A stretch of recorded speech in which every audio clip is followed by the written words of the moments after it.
আজকে খালিদ ইবনে ওয়ালিদ কোথায় গেল? আজকে মুসলমানরা তো একেবারে সারা পৃথিবীতে সবচেয়ে লজ্জিত, সবচেয়ে অপমানিত, সবচেয়ে দুর্বল জাতিতে পরিণত হয়েছে।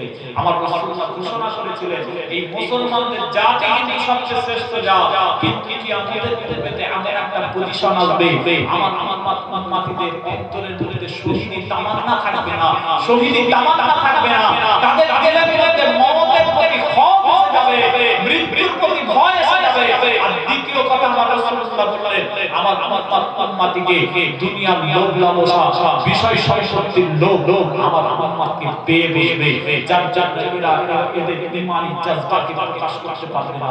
এরা দুনিয়ার সবচেয়ে দুর্বল জাতি।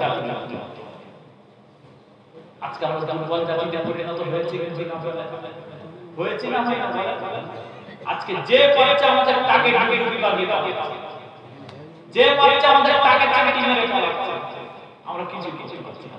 কারণ আমার রাসূলুল্লাহ বলেছেন আমার উম্মতের ভিতরে মওতের প্রতি খৌফ এসে যাবে, ভয় এসে যাবে, মৃত্যুর প্রতি ভয় এসে যাবে, আর কিয়ামত দুনিয়ার লোভ লালসা বেশি হবে। যার জন্য তার শহীদ তামান্না হারিয়ে দিবে। এরা হযরত তালহা ইবনে উবাইদুল্লাহর মতো শহীদ তামান্না রাখতে পারবে না, এরা খালিদ ইবনে ওয়ালিদ এর মতো শহীদ তামান্না রাখতে পারবে না।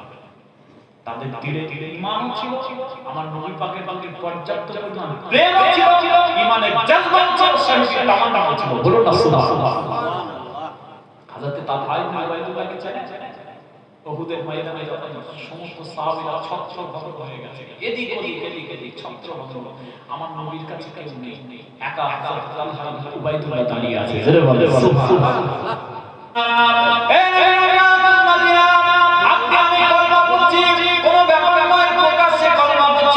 আপনি আমি নামাজ পড়ছি, মসজিদে গিয়ে নামাজ আদায় করে ফেললাম, আপনি আমি আযান আছি, আপনি আমি ওয়াজ করছি, কোনো বাধা বিপত্তি নাই, আপনি আমি আজকে ধীরে সাজানো গোছানো পরিপূর্ণ ইসলামটা পেয়ে গেলাম। কিন্তু আমার রাসূলুল্লাহ জামানায় এই ইসলামটা পালন করা সাহাবাদের পরিমাণ সহজ ছিল না। আল্লাহ নবী আল্লাহ রাসূলের সাহাবাদেরকে দীর্ঘ ত্যাগ স্বীকার করার পরে ইসলামটা সর্বোচ্চ আজকে দুনিয়ার মাঝে জিন্দা হয়েছে। আমার রাসূলুল্লাহ একজন সাহাবী হযরত আম্মার ইবনে ইয়াসির রাদিয়াল্লাহু তাআলা আনহু যখন সর্বপ্রথম ইসলাম ধর্মটা গ্রহণ করলেন, কাফের মুশরিক মুনাফিকেরা হযরত আম্মার ইবনে ইয়াসিরের উপর অত্যাচার চালু করে দিয়েছে। মুখের মধ্যে মরুভূমির ময়দানে শুইয়ে দিয়ে হযরত আম্মার ইবনে ইয়াসির রাদিয়াল্লাহু তাআলা আনহু শরীরের মধ্যে আঘাত করা আরম্ভ করে দিয়েছে।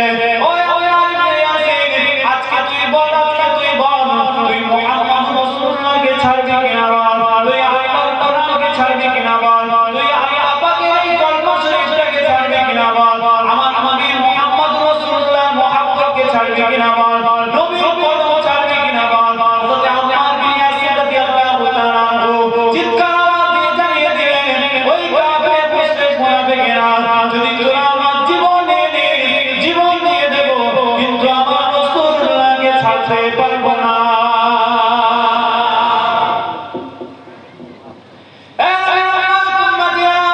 আজকে আমি আপনার শরীয়ত ইসলামকে যতটা ঠুনকো মনে করেছি, যতটা জয়নগরের মনে করেছি, যতটা আমি আপনি ছেড়ে খেলা করেছি ইসলামকে নিয়ে, যতটা আমি ছেড়ে খেলা করেছি শরীয়তকে নিয়ে, এই শরীয়তের আমি গুরুত্ব বুঝি না, গুরুত্ব দেওয়া চেষ্টা করি না।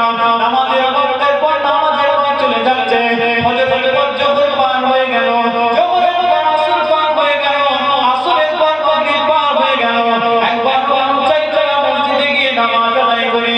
এতটা ইসলামকে আপনি ছোট করলেন কেন? এতটা আমার নবী পাকের এই রক্তকে পানি করা শরীয়ত ইসলামকে, আল্লাহ নবীর সাহাবাদের রক্ত পানি করা শরীয়ত ইসলামকে আপনি করলেন কেন? কারণ আপনার ভিতরে ইসলামের মর্যাদা মর্তবাটা নাই, আপনি ইসলামের মর্যাদা মর্তবাটাকে নিজের অন্তরের মধ্যে ধারণ করতে পারেন। কারণ ইসলামের জন্য আপনাকে কোনো ত্যাগ স্বীকার করতে হয়নি, আপনার আব্বাকেও কোনো ত্যাগ স্বীকার করতে হয়নি, আপনার দাদুকেও ইসলামের জন্য কুরবানি দিতে হয়নি। যদি কুরবানিটা দিতে হতো ইসলামের জন্য, তাহলে বুঝতে পারবে ইসলামের জন্য দরজা আমাদের অন্তরের মধ্যে জায়গা পেয়ে যেত। ইসলামের জন্য শরীয়তকে দুনিয়ার জমিনে প্রতিষ্ঠা করার জন্য আমার রাসূলুল্লাহ সাহাবীরা ত্যাগ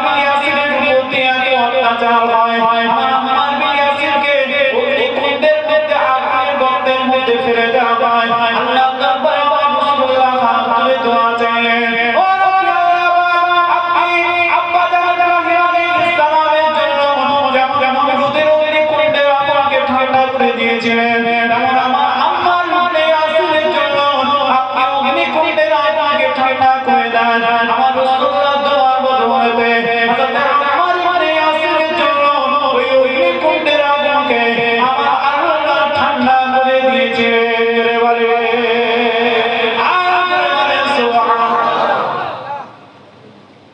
আপনি আমি ইসলামের পবিত্র বুঝি বলে আপনি আমি শরীয়তের পবিত্র বুঝি আপনি আমি নামাজের পবিত্র বুঝি বুঝেছিলেন হযরত আম্মার ইবনে ইয়াসির রাদিয়াল্লাহু তাআলা বলুন না সুবহানাল্লাহ যুদ্ধের ময়দানে দেখতেছে যাতুল লিকা আমার রাসূলুল্লাহ মাঝখানে তাবু টাঙিয়ে দুজন সাহাবীকে রাখলেন একজন হচ্ছে হযরত আম্মার বিন ইয়াসির আরেকজন হচ্ছে হযরত আব্বাদ বিন বিশর রাদিয়াল্লাহু তাআলা দুজনকে আমার রাসূলুল্লাহ পাহারা দিয়েছেন গভীর রাতে দুজন পাহারা দিচ্ছেন হযরত আব্বাদ বিন বিশর বলেন আম্মার বিন ইয়াসির কে হযরত আব্বাদ বিন বিশর বলেন ভাই রে আল্লাহর নবী আমাদেরকে পাহারা দেওয়ার দায়িত্ব দিয়েছেন আপনি অর্ধেক পাহারা দেন আমি অর্ধেক আমি আব্বাদ বিন বিশর আমি অর্ধেক রাতে আমি পাহারা দেব তারপরে অর্ধেক রাতে আপনি পাহারা দেবেন সব সাহাবারা ঘুমাচ্ছে আমার রাসূলুল্লাহ আরাম করছেন হযরত আব্বাদ বিন বিশর বললেন ভাই আমার আপনি একটু ঘুমান আমি একটু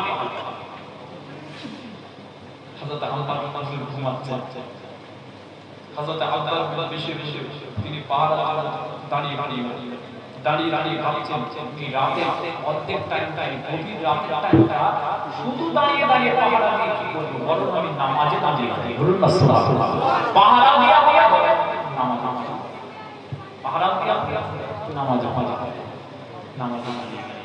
নামাজ যাওয়ার সাথে সাথে হযরত আব্বাদ বিন বিশর রাদিয়াল্লাহু তাআলা যে কোরআন শরীফ তেলাওয়াত শুরু করলেন আমার রাসূলুল্লাহ তেলাওয়াত পছন্দ হযরত আব্বাদ বিন বিশরের তেলাওয়াত কোরআন শরীফ তেলাওয়াত আমার রাসূলুল্লাহ প্রিয় ছিল পছন্দ ছিল তিনি নামাজ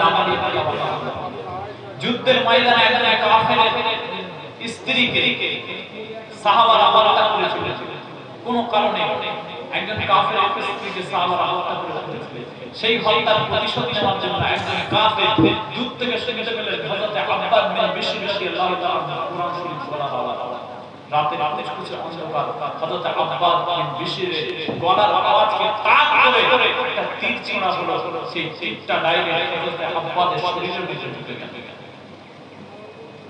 পায়ওয়াজ সুবহানাল্লাহ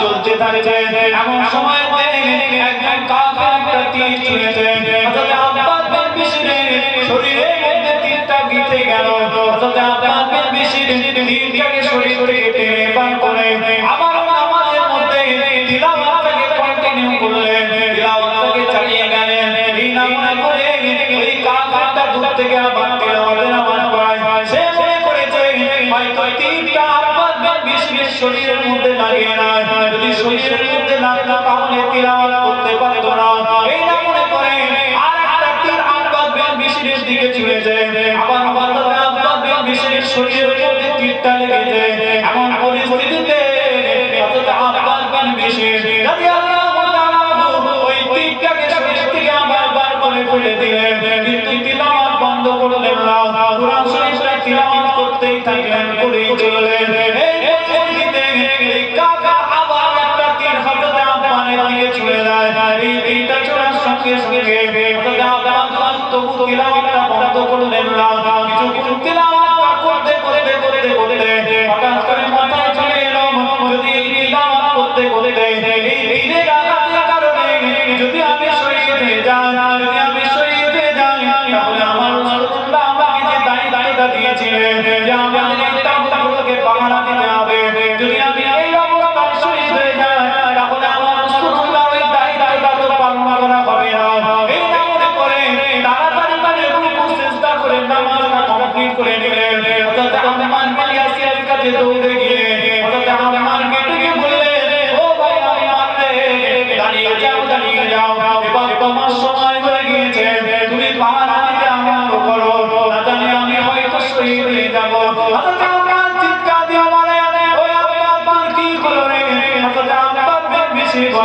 ও ভাই আমার আমি নামাজের মধ্যে তিলাওয়াত করছিলাম দাঁড়িয়ে দাঁড়িয়ে তিলাওয়াত করছিলাম দাঁড়িয়ে দাঁড়িয়ে যদি আমার এই ভয় না হতো যে নবী পাক যে আমাকে হুকুম করেছেন পাহারা দেওয়ার এই দায়িত্বটা আমাকে পালন করতে হবে আমি যদি মারা যাই তাহলে আমার আম্মার বিনিয়াসকে পালন করতে হবে এই ভয় যদি আমার না থাকতো শরীরের মধ্যে তীরটা নেওয়া অবস্থায় আমি আল্লাহ পাকের কোরআনটা তেলাওয়াত করতে করতে শহীদ হয়ে যেতাম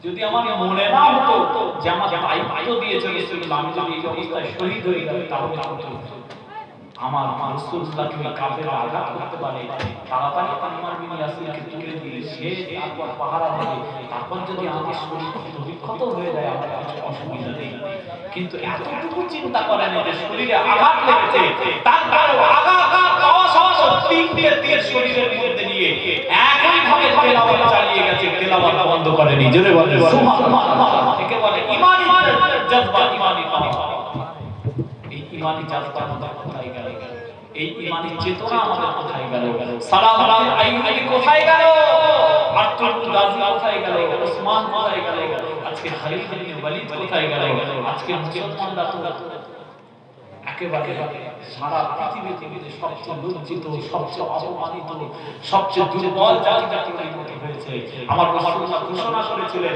এই মুসলমানদের জাতি কিন্তু সবচেয়ে শ্রেষ্ঠ জাত কিন্তু কিয়ামতের দিনে আমাদের একটা পজিশন আসবে আমার মাটিদের অন্তরের মধ্যে শহীদি তামান্না থাকবে না শহীদি তামান্না থাকবে না তাদের দিলের মধ্যে মওতের প্রতি খৌফ যাবে মৃত্যুর প্রতি ভয় এসে যাবে আর দ্বিতীয় কথা আমার রাসূলুল্লাহ বললেন আমার উম্মতিকে দুনিয়ার লোভ লালসা বিষয় সম্পত্তির লোভ আমার উম্মতকে পেয়ে বসবে যার এরা এদের ঈমানি জজবাকে প্রকাশ করতে পারবে না এরা দুনিয়ার সবচেয়ে দুর্বল জাতি আজকে আমরা দুর্বল জাতিতে পরিণত হয়েছে হয়েছে না আজকে যে বাচ্চা আমাদের টাকে ঢুকি লাগিয়ে দাও যে বাচ্চা আমাদের টাকে চাকরি মেরে ফেলাচ্ছে আমরা কিছু করছি না কারণ আমার রাসূলুল্লাহ সাল্লাল্লাহু আলাইহি ওয়াসাল্লাম আমাদের ভিতরে মওতের প্রতি খৌফ এসে যাবে ভয় এসে যাবে মৃত্যুর প্রতি ভয় এসে যাবে আর কি দুনিয়ার লোভ লালসা বেশি হবে যার জন্য তার শহীদ তামান্না হারিয়ে এরা হযরত আল্লাহ ইবনে বাইদুল্লাহ তার শহীদ তামান্না রাখতে পারবে না এরা খালিদ ইবনে ওয়ালিদ তার শহীদ তামান্না রাখতে পারবে না তাদের দিলে ঈমান ছিল আমার নবী পাকের পর্যাপ্ত পরিমাণ প্রেম ছিল ঈমানের জজবা ছিল শহীদ তামান্না ছিল বলুন না সুবহানাল্লাহ হযরত তালহা ইবনে উবাইদুল্লাহকে চেনেন উহুদের ময়দানে যখন সমস্ত সাহাবীরা ছত্রভঙ্গ হয়ে গেছে এদিক ওদিক ছত্রভঙ্গ আমার নবীর কাছে কেউ নেই একা হযরত তালহা ইবনে উবাইদুল্লাহ দাঁড়িয়ে আছে জোরে বলেন সুবহানাল্লাহ আল্লাহ ইসরা হয়েছিল যেদিন আমার রাসূলুল্লাহর মেরাজ হয়েছিল আমার নবী পাক সাল্লাল্লাহু আলাইহি ওয়াসাল্লাম জানিয়ে দেন যেদিন আমার মেরাজ শেষ হয়ে গেল ওরা সাহাবীরা আমাকে নিয়ে যে হাজির করলো বাইতুল মুকাদ্দাসের সামনে আমি রাসূলুল্লাহ আমার পুরা সাহাবীটাকে যেখানে নবী রাসূলরা নিজেদের বাহনগুলোকে বেঁধে রেখেছিল আমি রাসূলুল্লাহ আমার পুরা সাহাবীটাকে সেখানে বেঁধে দিলাম বেঁধে দিয়ে আমি রাসূলুল্লাহ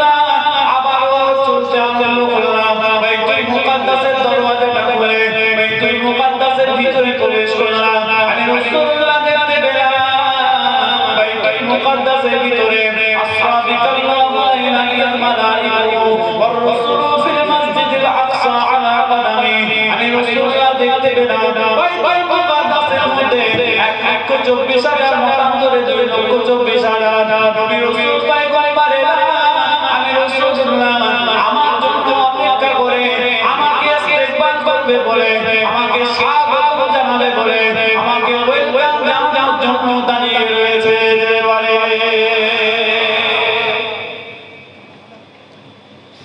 এই নবী আত্মাদিরা এই পবিত্র রজনীতে মেরাজ শরীফের রজনীতে আল্লাহ পাক সমস্ত নবীদেরকে বাইতুল মুকাদ্দাসে একত্রিত করেছিলেন কেন একত্রিত করলেন কারণ আমার আল্লাহ পাকের ইচ্ছা ছিল আমার আল্লাহ পাকের ইচ্ছা ছিল সমস্ত নবী রাসূলদেরকে আমার হাবিবুল্লাহ রাহমাতাল লিল আলামিনের পিছনে দাঁড়িয়ে দিয়ে নামাজের ইমামতি করবেন আমার রাসূলুল্লাহ আমার নবীর পিছনে দাঁড়িয়ে দাঁড়িয়ে সারা বিশ্বের নবীরা নামাজ পড়ে নেবে আমার আল্লাহ পাক নবীদের পুরস্কার দিয়ে দিলেন ও আমার নবী আলাইহিস সালাম বলেন তোমাদেরকে আমি আখির নবী উম্মত বানাই না তোমাদেরকে আমি আখির নবী উম্মত বানাই না কিন্তু তোমাদের তকদীরটা এত বড় করে দিলাম তোমরা আমার হাবিবুল্লাহর পিছনে দাঁড়িয়ে দাঁড়িয়ে বাইতুল মুকাদ্দাসে বিশ্বের অন্যতম শ্রেষ্ঠ মসজিদে দাঁড়িয়ে দাঁড়িয়ে 2 রাকাত নামাজটা আদায় করতে পারবে জোরে বলে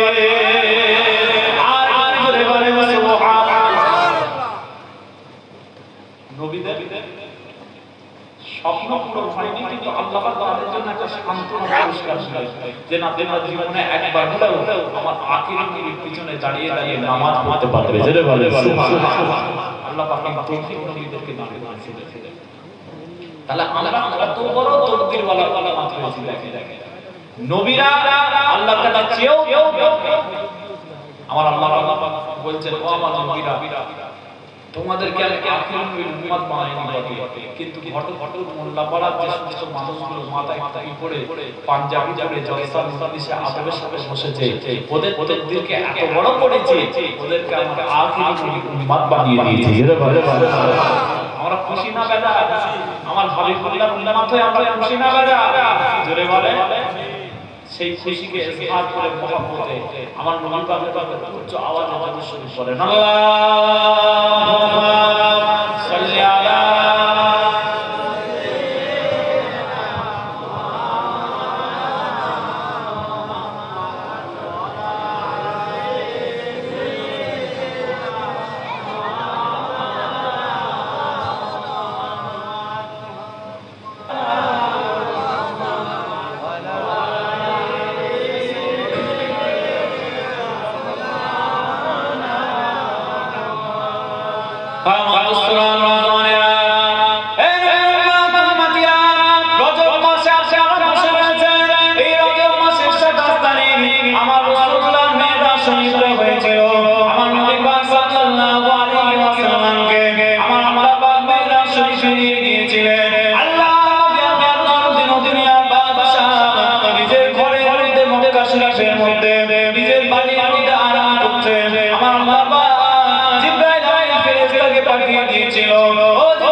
তুমি আমাদের জন্য ভালো বন্ধু কারণ তুমি আমাকে দেখতে যাও আর মুহাম্মদুর রাসূলুল্লাহ মানে বন্ধু এমন হবে মুহাম্মদুর রাসূলুল্লাহকে আমি আল্লাহ নিজেই দেখতে যাই তুমি আমাকে যখন দেখতে চেয়েছিলে তখন আমি পাহাড়ের মধ্যে আসতে বলেছিলাম পাহাড়ের মধ্যে আসতে বলেছিলাম কিন্তু মুহাম্মদুর রাসূলুল্লাহকে যখন আমি আল্লাহ পাক দেখতে চেয়েছি যখন আমি মুলাকাত করতে চেয়েছি তখন রাসূলুল্লাহকে কষ্ট করতে বলি না আমি বলি এটাকে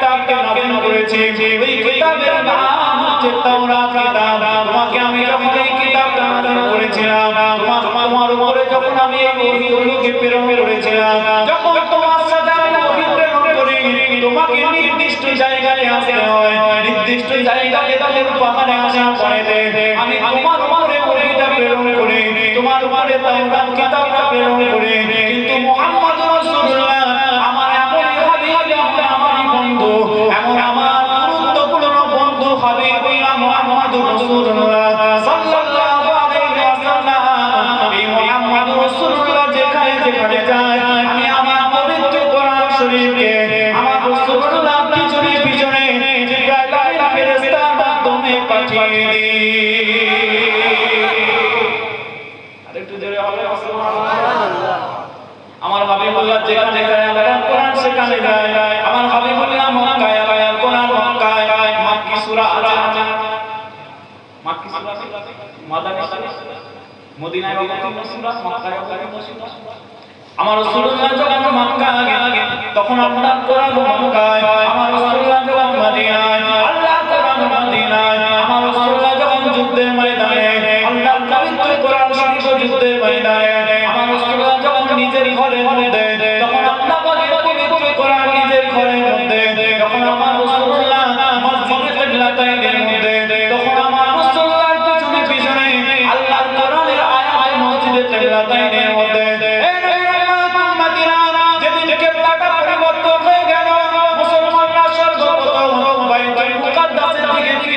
নামাজ পড়তে পরবর্তীতে কিবলাটা পরিবর্তন হয়ে গিয়েছিল আমার রাসূলুল্লাহ আল্লাহর দরবারে ফরিয়াদ করেছিলেন ও রব্বি আল্লাহ আমার জন্মভূমি মক্কাতুল মুকাররমা যে কাবা শরীফটা রয়েছে ইন্না আউওয়ালা বাইতিন উদিয়া লিন-নাসি লাল্লাযী বিবাক্কাতা মুবারাকান ওয়া হুদাল লিল আলামিন এই পবিত্র কাবা শরীফটাকে আমি কিবলা হিসেবে দেখতে চাই আমি রাসূলুল্লাহ আমার মনের বড় ইচ্ছা সারা পৃথিবী আমার উম্মতিরা এই কাবা শরীফের দিকে ফিরে নামাজ পড়বে আমার আল্লাহ পাক রাসূলুল্লাহ দোয়াকে কবুল করে নিয়ে আমার রাসূলুল্লাহ কোরআন শরীফের আয়াত নাযিল করলেন নবী পাক মসজিদে কিবলাতাইনের মধ্যে জোহর অথবা আসরের নামাজে দাঁড়িয়ে রয়েছে দুই রাকাত নামাজ হয়ে গিয়েছে আমার আল্লাহ পাক রব্বুল আলামিন কোরআন শরীফের আয়াতটা নাযিল করে দিলেন قد نرى تقلب وجهك في السماء فلنولينك قبلة ترضاها فول وجهك شطر المسجد الحرام আমি আল্লাহ পাক রব্বুল আলামিন আমি আমার হাবিবকে জানিয়ে দিই ও আমার হাবিব শুনো قد نرى تقلب وجهك في السماء আপনি যখন অন্তরের আশা আকাঙ্ক্ষা নিয়ে অন্তরে দোয়া নিয়ে যাতে কাবা শরীফটা কিবলা হয়ে যায় এই দোয়াটা নিয়ে যখন আপনি আসমানের দিকে ফিরে তাকাচ্ছিলেন আমি আল্লাহ পাক রব্বুল আলামিন আপনার পবিত্র নূরানি চেহারা মুবারকের দিকে তাকিয়েছিলাম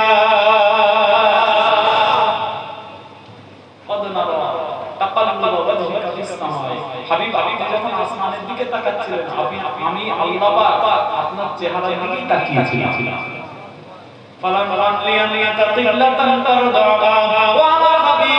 আপনি যে কিবলাটা চান আপনি যে কাবা শরীফকে কিবলা হিসেবে চান আমি আল্লাহ পাক রব্বুল আলামিন আপনার এই কাবা শরীফকে কিবলা বানিয়ে দিলাম ফাওয়াল্লি ওয়াজহাকা শাতরাল মাসজিদিল হারাম এখন আপনি এই নামাজের অবস্থায় আপনি আপনার চেহারা মুবারকটাকে ফিরিয়ে নেন কাবা শরীফের দিকে ফিরিয়ে নিয়ে আপনি কাবা শরীফের দিকে ফিরে নামাজ পড়েন আপনার নামাজটা আপনার কোটি উম্মতের নামাজটা কাবা শরীফের দিকে ফিরে পড়লে আমি আল্লাহ পাক কাবা শরীফকে কিবলা হিসেবে কবুল করে নিলাম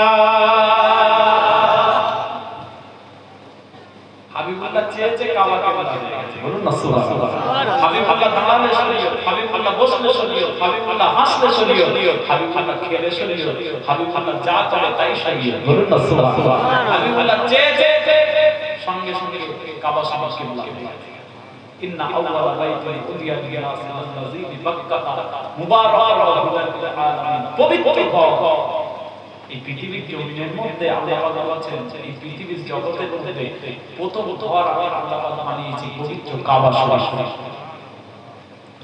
মক্কা নগরী যেমন কোরা সারা পৃথিবীর সমস্ত শহরের মা, মানে এই শহর থেকে সারা বিশ্ব শহর হতে শিখেছে।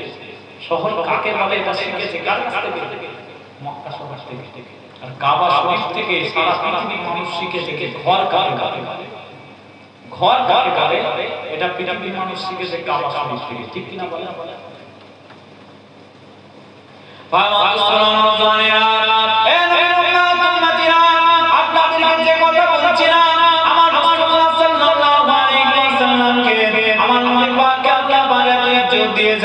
এত মর্যাদা দিয়েছেন, এত মর্তবা দিয়ে দিয়েছেন। আমার আল্লাহ রাব্বুল আলামিন নবী মুসা আলাইহিস সালামকে জানিয়ে দেন, ও নবী মুসা, তোমাকে আমি বন্ধু বানিয়েছি, তোমাকে আমি কালিমুল্লাহ বানিয়েছি। তোমাকে যখন তাওরাতটা পাঠিয়ে দিই নির্দিষ্ট জায়গায় আসতে হয়, কিন্তু আমার রাসূলুল্লাহকে নির্দিষ্ট জায়গায় আসতে হয় না। আমার রাসূলুল্লাহ যেখানে চলে যান, আমার হাবিব আল্লাহর পিছনে পিছনে আল্লাহর কোরআনটাও সেখানে চলে যায়।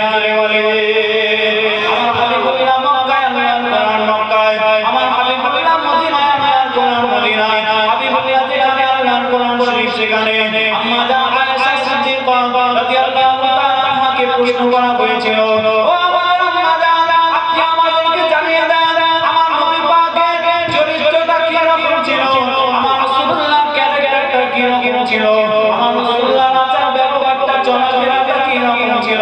আম্মা জান আয়েশা সিদ্দিকা রাদিয়াল্লাহু তাআলা আনহা জানিয়ে দিয়েছিলেন দুনিয়ার মানুষকে, ও মুসলমান শোনো, আমি আম্মা জান আয়েশা জানিয়ে দিলাম তোমাদের রাসূলুল্লাহ যখন রাস্তা দিয়ে হেঁটে যেতেন তখন আমি আম্মা জান আয়েশা লক্ষ্য করতাম, সারা পৃথিবীর মুসলমানেরা যখন লক্ষ্য করত, আল্লাহর নবী সাহাবীরা যখন রাসূলুল্লাহর চেহারার দিকে তাকিয়ে তাকিয়ে দেখত, আল্লাহর নবী যখন হেঁটে যান যেন আমাদের দেখে মনে হয় পবিত্র আল্লাহর কোরআনটা জিন্দা জিন্দা হেঁটে যাচ্ছে।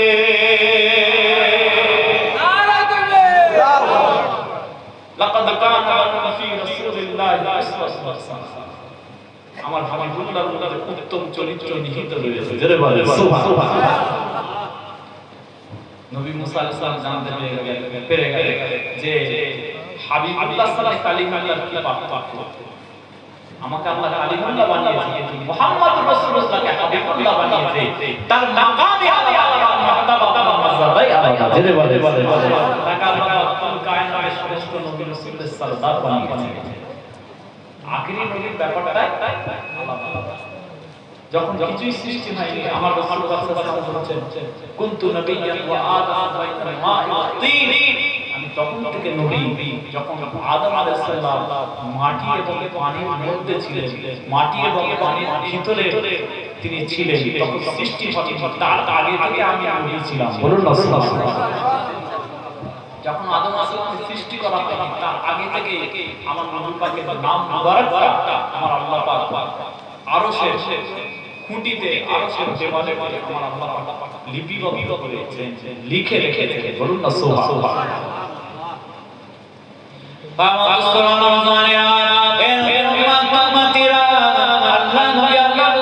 দুনিয়া বাদশাহ হুজুর আমার যখন মেরাজ জিবরাইল আমিন ফেরেশতা রাসূলুল্লাহ দরবারে বলে, ইয়া রাসূলুল্লাহ ইয়া হাবিবাল্লাহ, আপনাকে আল্লাহ পাক ডেকেছেন, আল্লাহ পাক আপনার সঙ্গে মুলাকাত করতে চায়। সুবহানাল্লাযী আসরা বিআবদিহি লাইলান মিনাল মাসজিদিল হারাম ইলাল মাসজিদিল আকসা। ও হাবিব, আল্লাহ পাক আমার রাসূলুল্লাহকে জানিয়ে দিচ্ছেন, ও আমার হাবিব, আসরা বিকাল্লাহু লাইলান ইয মালাইকাতু, এমন একটা রাতে আপনার ইসরা হয়েছিল, আমার আল্লাহ পাক আপনাকে ইসরা করিয়েছিলেন। সুবহানাল্লাযী আসরা বিআবদিহি, আমার আল্লাহ পাক নিজে আমার রাসূলুল্লাহকে ইসরা করিয়েছিলেন, ভ্রমণ করিয়েছিলেন, মিনাল মাসজিদিল হারাম ইলাল মাসজিদিল আকসা, বাইতুল শরীফ থেকে কাবা শরীফের চত্বর থেকে বাইতুল মুকাদ্দাস পর্যন্ত আমার রাসূলুল্লাহর ইসরা হয়েছিল। জিবরাইল আমিন ফেরেশতা আমার রাসূলুল্লাহর ছাদ মুবারককে পার করে নিয়ে আমার রাসূলুল্লাহর ঘরের মধ্যে প্রবেশ করেছে। আমার নবী পাককে ডাকবে জিবরাইল আমিন ফেরেশতা, কি বলে ডাকবে?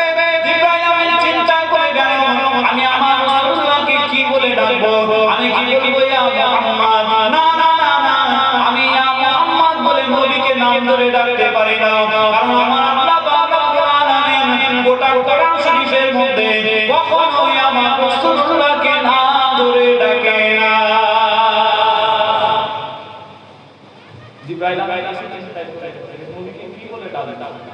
নবীকে কি বলবো ইয়া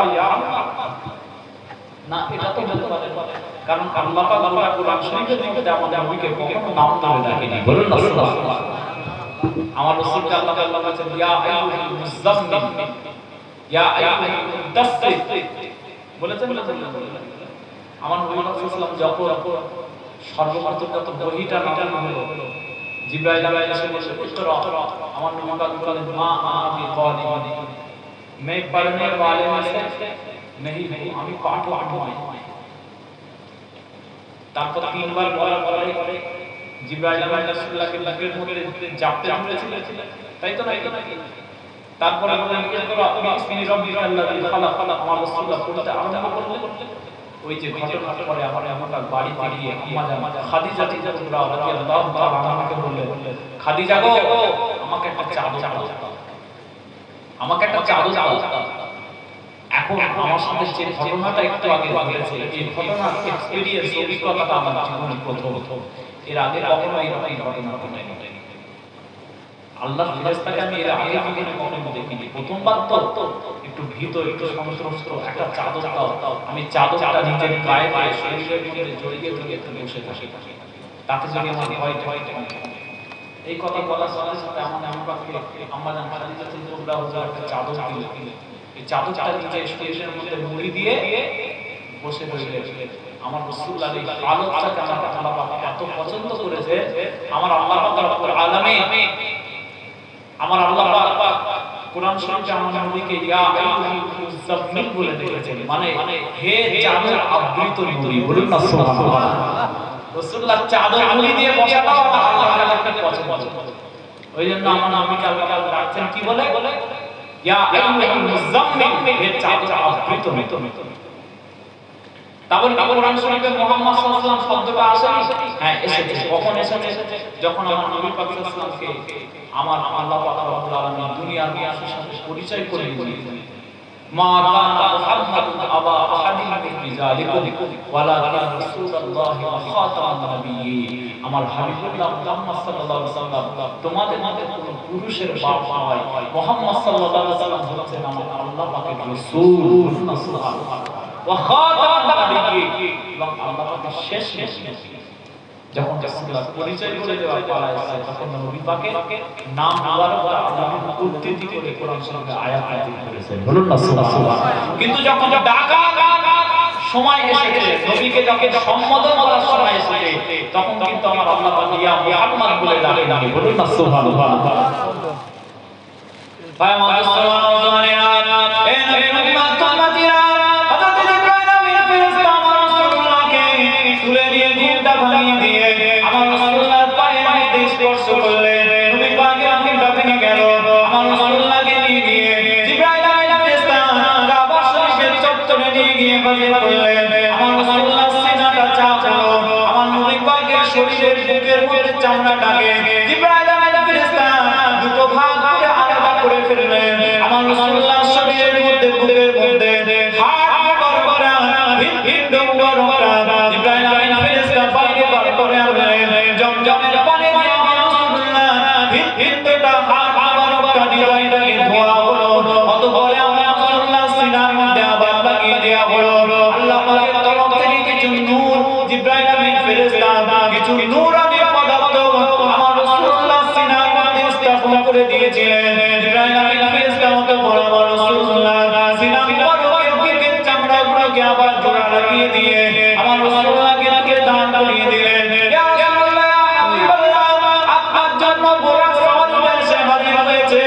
আপনি ঘোড়ার সওয়ারি করে চেপে বসেন। এই ঘোড়ার সওয়ারিটা আপনাকে নিয়ে সফর করবে। এই ঘোড়ার সওয়ারিটা আমার রাসূলুল্লাহ চেপে বসবে। এমন সময়তে দেখা যায় এই ঘোড়ার সওয়ারিটা চঞ্চল হয়ে গিয়েছে। তার উপরে যদি কেউ বসে, ওই ঘোড়ার সওয়ারিটার সঙ্গে সঙ্গে উল্টে ফেলে দেবে। এইরকম পরিস্থিতিতে জিবরাইল আমিন ফেরেশতা এই ঘোড়ার সওয়ারিকে ডেকে বলেছিল, হে ঘোড়ার সওয়ারি, আজকে তুই মুহাম্মদ রাসূলুল্লাহর জন্য শান্ত হয়ে যা, আজকে তুই স্থির হয়ে যা, আজকে তুই ঠান্ডা হয়ে যা। তুই কি জানিস আজকে তোর উপর কোন নবী সওয়ার হবে? যে রাসূলুল্লাহ তোর উপরে সওয়ার হবে, যাকে সৃষ্টি করলেন আল্লাহ পাক কিছুই সৃষ্টি করতেন না। লাউলা তাআলা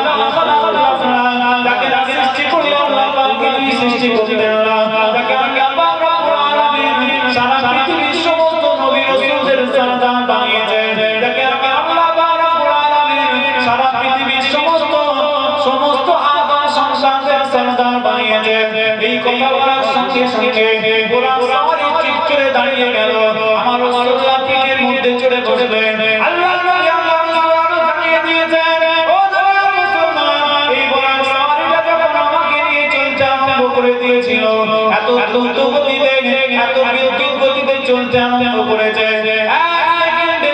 মুহূর্তের মধ্যে এই বুরাক সাওয়ারি এত রাস্তা চলে যায়, আপনার আমার চোখের দৃষ্টি যতদূর যায় তার থেকেও বেশি বুরাক সাওয়ারি এক নিমেষের মধ্যে তত রাস্তা চলে যায়। যেতে যেতে যেতে যেতে মদিনাতুল মুনাওয়ারা ইয়াসরিব নামক জায়গাকে গিয়ে হাজির করলো, যেটা পরবর্তীতে নাম হয়েছে মদিনাতুল মুনাওয়ারা। জয় বলে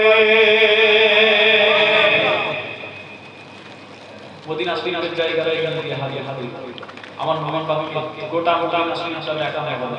হিজরতের পূর্বে আমার নবীর পাক আরেকবার এই মদিনা শরীফটাকে নিজের চোখে দেখেছিলেন। বলুন সুবহানাল্লাহ। জিবরাইল চলে গেল, রাসূলুল্লাহ রাহমাতুল্লাহ, এটাই সেই মদিনা, এটাই সেই ইয়াসরিব যেখানে আপনি পরবর্তীতে আসবেন। এখানেই আপনার ইন্তেকাল হয়ে যাবে, এখানে আপনার মাজার শরীফ হয়ে যাবে। সারা পৃথিবীর কোটি কোটি কোটি কোটি মুসলমান এখানে আপনার সাথে জিয়ারত করতে আসবে। বলুন সুবহানাল্লাহ। এখানে আপনার রাজত্ব কায়েম হয়ে যাবে, এখানে মুসলমানদের রাজধানী হয়ে যাবে।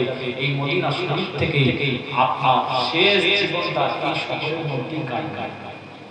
রাসূলুল্লাহ মদিনা শহর ঘুরে ঘুরে দেখে পরবর্তীতে আবার হিজরতের সময় আবার রাসূলুল্লাহ ওই শহরে এসেছিলেন। নবী পাক সাল্লাল্লাহু আলাইহি ওয়াসাল্লাম জিবরাইল আলাইহিস সালাম বুরাকে বসিয়ে আবার নিয়ে গেল কোথায়? বাইতুল মুকাদ্দাসে। বাইতুল মুকাদ্দাস যাওয়ার আগে রাসূলুল্লাহ বললেন, মারাতু আলা আনসা লাইলাতা উসরিয়া বি ইনদা কাসীবিল আহমার ওয়া হুয়া ইউসাল্লি ফি কবরিহি। আমি রাসূলুল্লাহ দেখতে পেলাম আমার বাইতুল মুকাদ্দাসে যাওয়ার আগে রাস্তায় একটা জায়গায় বুরাক সাওয়ারি আমাকে নিয়ে যাচ্ছিল।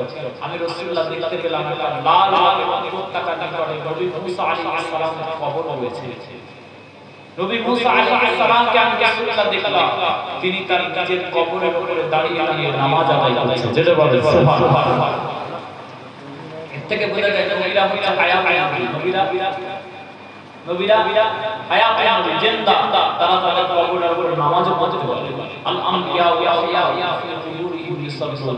নবীরা তাদের কবরের মধ্যে জিন্দা, শুধু জিন্দা নয়, তারা দাঁড়িয়ে দাঁড়িয়ে নামাজও আদায় করে। বলুন না সুবহানাল্লাহ। অতঃপর জিবরাইল আলাইহিস সালাম পাককে নিয়ে গেল বাইতুল মুকাদ্দাসে। বাইতুল মুকাদ্দাসের নামাজ সাথে সাথে রাসূলুল্লাহ দেখবে সারা বিশ্বের সমস্ত নবী রাসূলুল্লাহ দাঁড়িয়ে আছেন নামাজ পড়বে বলে। আমার পাকের পাক জায়গায় দাঁড়ালে তাদের নামাজ আদায় করলেন, সমস্ত নবী খুশি হয়ে গেল, রাসূলুল্লাহ নামাজ আদায় করলেন। অতঃপর আমার পাকের সামনে দুটো পদার্থ হাজির করা হলো, একটা হচ্ছে মদ আর একটা হচ্ছে দুধ আর মদ হাজির করা হলো। এই দুটো পদার্থের মধ্যে নবীকে একটা চয়েস করে নেওয়া বলা হলো। একটা চয়েস করে জিবরাইল নবী পাক সাল্লাল্লাহু আলাইহি ওয়াসাল্লাম দুধকে চয়েস করেছিলেন। বলুন না সুবহানাল্লাহ। জিবরাইল ইয়া রাসূলুল্লাহ, আপনি ফিতরাতের উপরে আছেন, যদি আপনি মদকে চয়েস করতেন আপনার কোটি কোটি কোটি কোটি কোটি মাতৃমাতি দুনিয়াতে ধ্বংসপ্রাপ্ত হতো, তারা দুশ্চরিত্রের হতো, তারা দুনিয়াতে ধ্বংস হতো, তারা ভালো মানুষ হতো না, পাপাচার হতো দুনিয়াতে। যেহেতু আপনি দুধকে চয়েস করেছেন, আপনি ফিতরাতের উপরে আছেন, আপনার কোটি কোটি কোটি মাতের মধ্যে কিছু খারাপ খারাপ থাকলেও এই উম্মতের মধ্যে কিছু ভালো ভালো মত থাকবে, থাকবে না কিছু নেককারও থাকবে, কিছু আল্লাহওয়ালাও থাকবে, তাদের ওসিলায় আল্লাহ এই দুনিয়াটাকে চালিয়ে নেবেন। বলুন না সুবহানাল্লাহ। অতঃপর আল্লাহ রাসূলুল্লাহ মিরাজ শরীফে সফর পাঁচটা সওয়ারি রাসূলুল্লাহ মিরাজ ছিল। কয়টা সওয়ারি? পাঁচটা সওয়ারি। প্রথম নম্বর আপনারা বুরাক সওয়ারি। অনেকে বলে শুধু বুরাকের উপরেই রাসূলুল্লাহ মিরাজ ছিল, কিন্তু শুধু বুরাক এখানে পাঁচটা সওয়ারি আছে।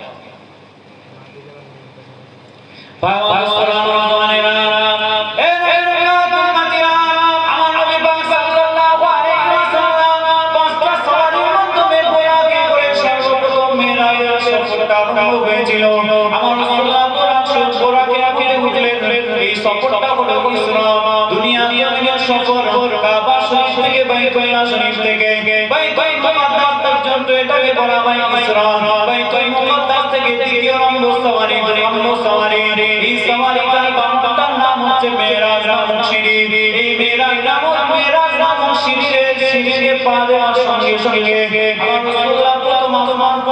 পৌঁছে গিয়েছিলেন প্রথম আসমান থেকে জিবরাইল আমিন ফেরেশতা আমার রাসূলুল্লাহকে এসে আবদার করেছিল ইয়া রাসূলুল্লাহ ইয়া হাবিবাল্লাহ আমি জিবরাইল আমিন ফেরেশতা আমাকে আসমানের ফেরেশতারা বলছে আল্লাহর নবী আল্লাহর রাসূলকে বলো আমরা আসমানের ফেরেশতা আজকে রাসূলুল্লাহকে কাছে পেয়ে আমরা রাসূলুল্লাহর জন্য কিছু করতে চাই আমরা রাসূলুল্লাহর কিছু খেদমত করতে চাই আল্লাহর নবী আল্লাহর রাসূলকে বলো আমাদেরকে যাতে অনুমতি দেয় আমরা আমার রাসূলুল্লাহকে নিজেদের পিঠের মধ্যে বাবা করে নিয়ে সপ্তম আসমান পর্যন্ত পৌঁছে দেব জোরে বলে আসমানের ফেরেশতাদের পিঠের মধ্যে চড়ে আমার রাসূলুল্লাহ প্রথম আসমান পর্যন্ত পৌঁছে গিয়েছিলেন বল সপ্তম আসমান পর্যন্ত পৌঁছে গিয়েছিলেন সপ্তম আসমান থেকে সিদরাতুল মুনতাহা পর্যন্ত জিবরাইল আমিনের পিঠের মধ্যে চড়ে আমার রাসূলুল্লাহ সিদরাতুল মুনতাহা পর্যন্ত পৌঁছে গিয়েছিলেন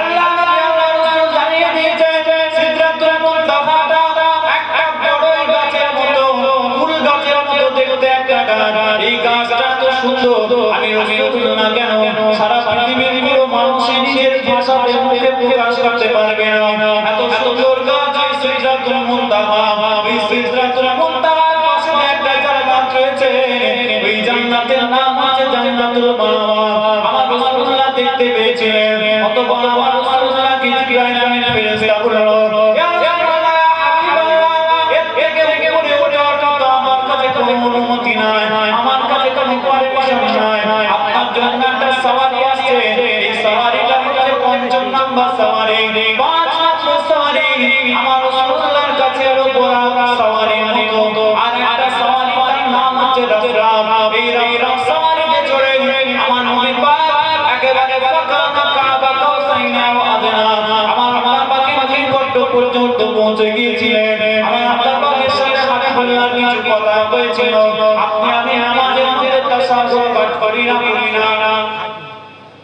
التحيات لله والصلوات الطيبات السلام عليك يا أيها النبي আমার আল্লাহ রব্বুল আলামিন আমার রাসূলুল্লাহকে সালাম দিয়ে বলে দিয়েছিলেন আসসালামু আলাইকা ইয়া আইয়ুহান নবী ওয়া মা নবী আপনার উপরে আমি রব্বুল আলামিন আমার পক্ষ থেকে সালাম জোরে জোরে বলেন সুবহানাল্লাহ আপনার উপরে আমি আল্লাহ আমার পক্ষ থেকে সালাম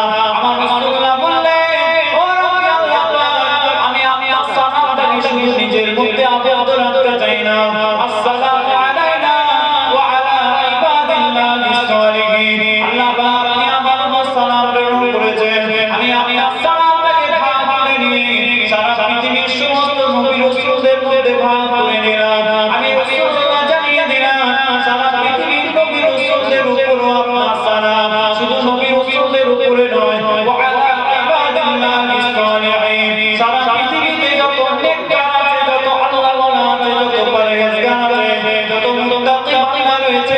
সারা বিশ্ব জগতের মধ্যে যত আল্লাহর ওলি বান্দা আছে তাদের উপরও আল্লাহ পাকের পক্ষ থেকে সালাম আরেকটু জোরে হবে সুবহানাল্লাহ নবীর উপরও সালাম পৃথিবীর সমস্ত নবী রাসূলদের উপরও সালাম আর তার সাথে সাথে কার কার সালাম ওলি আউলিয়া নেককার আল্লাহওয়ালা বান্দাদের জন্য আমার আল্লাহ পাক সালাম প্রেরণ করেছেন জোরে বলেন সুবহানাল্লাহ এই মেরাজ শরীফের রাতে আল্লাহ পাক আমার রাসূলুল্লাহর জন্য 5টা ওয়াক্ত নামাজ দিয়েছিলেন 50 50 শতম দিয়েছিলেন আপনারা সবাই পড়েন এই 50 50 শতম মধ্যে কমতে 5 মাঠে সেটা 5 মাঠে সেটা তাও নয় মুসলমান 75 নামাজ পড়তে নবী মুসা আলাইহিস সালাম আল্লাহ নবীকে বলেছিলেন ইয়া রাসূলুল্লাহ ইয়া হাবিবাল্লাহ ও মুহাম্মদ সাল্লাল্লাহু আলাইহি ওয়াসাল্লাম আপনি যে 5 ওয়াক্ত করে এনেছেন এই 5 ওয়াক্ত আপনার উম্মতের হাতে রাখতে পারবেন আপনি আরেকটু নিয়ে আমি আমার রাসূলুল্লাহ বললেন আমার আল্লাহ পাকের দরবারে বারবার গিয়ে 50 50 থেকে 5 ওয়াক্ত করেছি থেকে কমাতে হচ্ছে আর যেতে পারছে না আমার রাসূলুল্লাহ বললেন আমার উম্মতিরা যদি 5 ওয়াক্ত নামাজ ঠিকঠাক আদায় করে তাহলে আল্লাহ পাক তাদেরকে 50 ওয়াক্ত নামাজের সওয়াব দিয়ে দেবে বলুন না সুবহানাল্লাহ ইন্নাস সালাতা কানাত আলা মুমিনিনা কিতাবান মাওকুতা নিশ্চয়ই নামাজ প্রত্যেক মুমিন মুসলমানদের উপরে নির্দিষ্ট সময় আল্লাহ পাক ফরজ করেছেন যতগুলো মানুষে আছে নিয়ত করে না, রজব মাসের বসে পবিত্র মাসের মধ্যে বসে নিয়ত করে না যে এখন থেকে জীবনে কোনোদিন নামাজ ছাড়বে না। দু একবার পরিস্থিতির কারণে কাজা হলে কাজা আদায় করবে এবং কাজাকে হিসাব করবে, এই হিসাব করে কাজা আদায় করবে। কেউ নামাজটাকে ছেড়ে না, সবাইকে নামাজ হিসেবে শহীদ করেন। বলেন আল্লাহুম্মা আমিন। জোরে বলেন আল্লাহুম্মা আমিন। একবার আওয়াজ হাব্বাত শরীফ পড়েন আল্লাহ।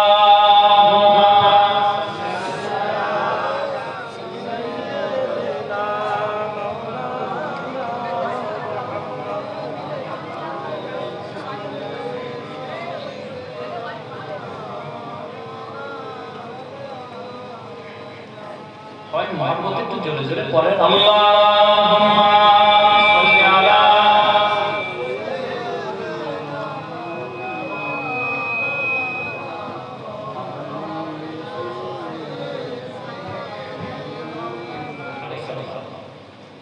সকলে ফজরের পরে মাগরিবের পরে আমাদের সিলসিলা রাসূলের তরিকা অনুযায়ী সকলে একটু জিকির আজকার করবে।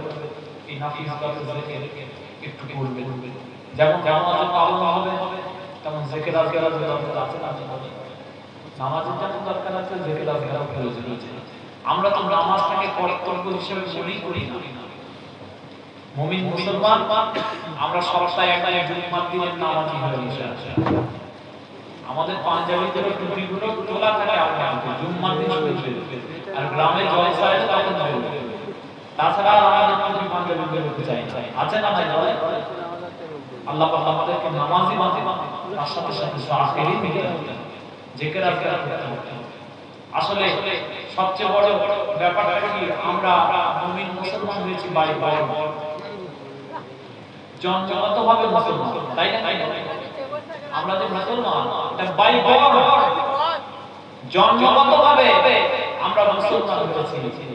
ওই জন্য আমার কাছে শরিয়াতের গুরুত্ব কমে গেছে, ইসলামের গুরুত্ব কমে গেছে, নামাজের গুরুত্ব কমে গেছে, জিকিরের গুরুত্ব কমে গেছে, তাসবিহের গুরুত্ব কমে গেছে, যাকাতের গুরুত্ব কমে গেছে, রোজার গুরুত্ব কমে গেছে। কারণ আমরা বাই মুসলমান।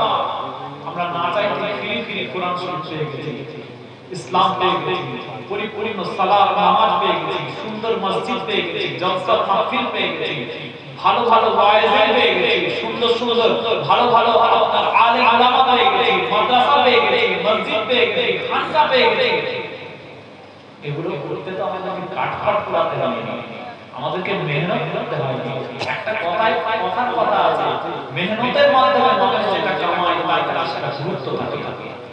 এক মাস টেলিপ্যাসিঞ্জারে করে কলকাতা থেকে জার্নি করে আপনি ৮,০০০ টাকা কামিয়েছেন, ৫,০০০ টাকা কামিয়েছেন, ৬,০০০ টাকা কামিয়েছেন। এই ৫,০০০ টাকা রাখার গুরুত্ব বোঝে না কারণ সারা মাস সময় লেগেছে ৫,০০০ টাকা কামাতে। এই ৫,০০০ টাকার মধ্যে ১০০ টাকা পকেট থেকে বার করতে কনকন করে উঠবে, কারণ কত কষ্টের পয়সা। তার মানে কষ্ট করে মানুষ যেটা কামায় সেটা তার কাছে গুরুত্ব থাকে। আর যেটা ফ্রি পেয়ে যায়, ফ্রি যদি কোনো মানুষের হাতে ১ কোটি টাকা পেয়ে যায়, ওই মানুষটা ওই টাকাটা খরচ করতে ১০ দিনের টাইম লাগে। 10 দিনের মধ্যে দেখবেন যে টাকা আর কাজ নেই, কারণ ফ্রি পেয়ে গেছে। ফ্রি পেয়ে যাওয়ার কারণে গুরুত্ব হারিয়ে ফেলি।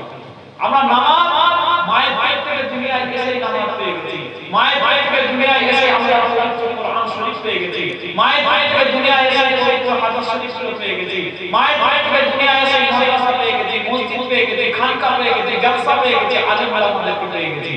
ওই জন্য আমাদের কাছে শরীয়তের গুরুত্ব বলে গেছে, শরীয়ত আমাদের কাছে গুরুত্ব হারিয়ে ফেলেছে। আজকে মুসলমানের বাচ্চারা মেলা দিচ্ছে আছে, আজকে মুসলমানের বাচ্চারা ফাংশন কমিটির চেয়ারম্যান, আজকে মুসলমানের বাচ্চারা কলকাতার বড় হোটেলতে বড় বারতে সারা রাত মদ খেয়ে মাতালের মতো চুর হয়ে ডান্স করছে, হাঙ্গামা করছে। কি অধঃপতনটা না হলো আজকে মুসলমান সমাজে। আজকে ভিন্ন ধর্মের কোথায় ভিন্ন ধর্মের জোকারগুলো আমাদের তাকে ডুবি বানিয়ে পালাচ্ছে। ভিন্ন ধর্মের জোকারগুলো আজকে আমাদের তাকে ডুবি বানিয়ে পালাচ্ছে, কোরআন শরীফের উপর অবমাননা করছে। আমরা তো জীবনে কোরআন শরীফ পড়ে দেখি, কি জবাব দেবে? মুসলমানরা তো জীবনে কোরআন শরীফটা পড়ে দেখে কোরআন শরীফের মানে মতলব জানে না। আদৌ সূরা তাওবার মধ্যে 9 নম্বর আয়াত যেটাকে বলছে ওই জোকার যেটাকে বলছে সূরা তাওবার 9 নম্বর আয়াত নাকি মুশরিকদেরকে যেখানেই পাবে হত্যা করো, কাফেরদেরকে যেখানেই পাবে হত্যা করো, আদৌ সে কথা বলা হয়েছে? বলা হয়েছে কিন্তু প্রেক্ষাপটটা। আচ্ছা বলেন আমার সাথে আপনারা যুদ্ধ হচ্ছে, আমার 100টা লোক আপনারা আমার সাথে যুদ্ধ হচ্ছে, যুদ্ধের ময়দানে আমি যুদ্ধের সেনাপতি, আমার যারা সাথে আছে তাদেরকে যদি বলি আমার অপোজিট দিকে যাকেই পাও তাকে হত্যা করো, আচ্ছা বলেন যুদ্ধের ময়দানে এই কথাটা বলা চলবে না? কারণ ময়দানটা যুদ্ধ। কাফেররা সেই সময় মুশরিকরা মুনাফিকরা আমার রাসূলুল্লাহর সাথে চুক্তি ভঙ্গ করেছিল, চুক্তি ভঙ্গ করেছে, রাসূলুল্লাহর সাথে চুক্তিবদ্ধ ছিল, চুক্তিকে বিনা কারণে তারা ভঙ্গ করেছে, ওয়াদা খিলাফ করেছে। তার পরিপ্রেক্ষিতে কোরআন শরীফের আয়াত আর সেটাকে তুমি লাগিয়ে দিয়ে ভারতীয় মুসলমানদের সাথে হিন্দু এই দীর্ঘদিনের আপনার সাম্প্রদায়িক সম্প্রীতিকে নষ্ট করার জন্য কুচক্রীদের চক্রান্তের শিকার হয়ে তুমি বলে দিলে যে আল্লাহ কোরআন বলেছে, মুসলমানদের কোরআন বলেছে, যেখানে হিন্দুদেরকে পাওয়া যুদ্ধের ময়দানে আয়াত শরীফের প্রেক্ষাপট জানো, এই সানানদ জানো, তারপর কথা বলো প্রেক্ষাপট আমরা সানানদ জানো না, কিছু জানো না, খামখা একটা তুলে একটা মুসলমানদের সাথে হিন্দুদের যাতে বিভেদ হয়ে যায়, যাতে দূরত্ব তৈরি হয়ে যায়, সেই চেষ্টা চলছে। সাম্প্রদায়িক সম্প্রীতি রক্ষা করা আমাদের দায়িত্ব এবং সাম্প্রদায়িক সম্প্রীতি আমরা কোন নেতা কারা জোগাড়ের থেকে শিখবো না, আমরা রাসূলুল্লাহ থেকে সাম্প্রদায়িক সম্প্রীতি শিখেছি। বলুন না সুবহানাল্লাহ। আজ থেকে 1500 বছর আগে আপনি যদি ইন্টারনেট আপনার হাতে থাকে, আপনার হাতে অ্যান্ড্রয়েড মোবাইল থাকে, সার্চ করে দেখেন যে লাবিব ভাই যেটা বলেছে ঠিক বলেছে না ভুল বলেছে, আপনি সার্চ করেন মদিনা সনদ কাকে বলে, সার্চ করেন। আজ থেকে 1500 বছর আগে সাম্প্রদায়িক সম্প্রীতির শিক্ষা আমার রাসূলুল্লাহ দিয়ে গেছেন। মদিনা সনদ আজ থেকে 1500 বছর আগে আমার রাসূলুল্লাহ সর্বপ্রথম যে সংবিধান বানালেন, সংবিধান তৈরি করলেন মদিনা শহরের জন্য, সেখানে মুসলমানরা, পৌত্তলিকরা, ইহুদিরা, নাসারারা, অগ্নি পূজারীরা সবাই একসাথে বসবাস ছিল। আমার রাসূলুল্লাহ বলেছিলেন এই মদিনা শহরে যেমন মুসলমানরা বসবাস করবে, তেমন পৌত্তলিকরা বসবাস করবে, তেমন ইহুদিরা বসবাস করবে, তেমন নাসারারা বসবাস করবে, তেমন অগ্নি পূজারীরা বসবাস করবে। কেউ কাউকে আঘাত করবে না, কেউ কারোর সাথে মারামারি করবে না। কিন্তু আমাদের এই মদিনা শহরের প্রতি যদি কোনো বাইরে থেকে আক্রমণ আসে, তখন আমরা মুসলমানরা, পৌত্তলিকরা, অগ্নি পূজারীরা, ইহুদিরা, নাসারারা সবাই মিলে সেটাকে বিরোধ করতে। বলুন না সুবহানাল্লাহ। সাম্প্রদায়িক সম্প্রীতি আপনি কি দেখেন, কি জানেন আপনি ইসলাম সম্পর্কে? পড়েন না, আপনার হাতে তো মোবাইল আছে, ইন্টারনেট আছে, চ্যাট জ্যান্টি করে আর্টিফিশিয়াল ইন্টেলিজেন্স করে মুহাম্মদুর রাসূলুল্লাহ সাল্লাল্লাহু আলাইহি ওয়াসাল্লাম আজ থেকে 1500 বছর আগে মদিনা সনদ বলে যে সংবিধানটা লিখেছিলেন, ওই সংবিধানে কি কি লেখা আছে চক্ষু চরকগাছ হয়ে যাবে, দিমাগে টনক পড়ে যাবে। আমার রাসূলুল্লাহ 1500 বছর আগে সারা বিশ্বের মুসলমানকে সাম্প্রদায়িক সম্প্রীতি শিখিয়ে দিয়ে গেছে। জোরে বলেন সুবহানাল্লাহ। আজকে কোন নেতা কারা কোন জমি থেকে কোন মন্দির থেকে আমরা সাম্প্রদায়িক সম্প্রীতি শিখবো না, কোন ওয়াসিম সরকারের থেকে আমরা সাম্প্রদায়িক সম্প্রীতি শিখবো না। আমার রাসূলুল্লাহ আগেই শিক্ষা দিয়ে গেছে। তুমি কোরআন শরীফের আয়াত নিয়ে যতটুকু ব্যাখ্যা করবে, আমাদের আলেম উলামারা সেটাকে ব্যাখ্যা করে দিয়েছে না, তাই না? আলেম উলামারা সেটাকে ব্যাখ্যা করে দিয়েছে যে আয়াত অন্যান্য প্রেক্ষাপটে নাযিল হয়েছে, কিন্তু এখানে বিভেদ করার জন্য লাগিয়ে হিন্দু মুসলমান, হিন্দু মুসলমান। আসলে যখন ইসায়া করে আর ভাত পাচ্ছে না, ইসায়া করে দেখছে মুসলমানদের মধ্যে তো ক্ষতি করা গেল না, উল্টে যেখানে ক্ষতি হওয়ার সেখানে ঠিক করে ইসায়া করে যখন ভাত পাওয়া যাচ্ছে না, তখন ইসায়া থেকে ব্রেনটাকে ঢুকিয়ে দেওয়ার জন্য, আমার হিন্দু ভাইদের ব্রেনটাকে ইসায়া থেকে ঘুরিয়ে দেওয়ার জন্য একটা নতুন টপিক আনলো, একটা ঠোকারে নামে হলো, তার নাম হচ্ছে ওয়াসিম সরকার নিয়ে কোরআন শরীফের একটা আয়াত, যে আয়াতটা আসলে বহুদিন আগে জামিয়াতের সাথে ডিবেট হয়েছিল বিভিন্ন ধর্মের মানুষদের সাথে। এই ডিবেট আজকে বহুদিনে সেই কথাটাকে আবার তুলে মুসলমানদের সাথে বিভেদ লাগিয়ে ব্রেনটাকে ঢাকিয়ে দেওয়ার চক্রান্ত চলছে। আল্লাহ পাক আমাদের সকলকে শান্ত রাখেন, আমাদের সকলকে বুঝ দান করেন, আমাদের সকলকে নিয়ামতের অধিকারী করে। সবচেয়ে শেষ কথা হচ্ছে আপনাকে আমাকে আমলিয়াত জ্ঞান দিকে তৈরি করতে হবে। হই আমি যেটা বলতে চাই আখিরি তার আগে এতটুকু আপনাদেরকে বলে দিয়ে যায় যে ইসলাম বা শরীয়ত কি আপনারা আমার কাছে পর্যন্ত এসেছে, কিভাবে এসেছে একটু বুঝুন, একটু পড়াশোনা করুন, তবে তো এই সমস্ত মুসলমানদের মুখের উপরে জবাব দিতে পারবে। না হলে তো না করে তাকিয়ে থাকতে হবে আর মোবাইলে ভিডিও দেখে সরে হবে, আর কিছু করতে পারছি না। একটু পড়াশোনা করুন, কোরআন শরীফ ভালো কি বলেছে, হাদিস শরীফ ভালো কি বলেছে। ইসলামটা শরীয়ত তরবারির মাধ্যমে প্রচার হয়নি, শরীয়ত তরবারির মাধ্যমে প্রচার হয়নি, শরীয়ত ইনসাফের মাধ্যমে প্রচার হয়েছে। শরীয়ত ইসলামটা মানুষের ভাগ বুঝিয়ে দেওয়ার মাধ্যমে আমার রাসূলুল্লাহ মানুষের মন জয় করে তারপরে শরীয়ত ইসলাম আজকে মাথা তুলে দাঁড়িয়েছে। বলুন না সুবহানাল্লাহ। ভাই আমার সুবহানাল্লাহ।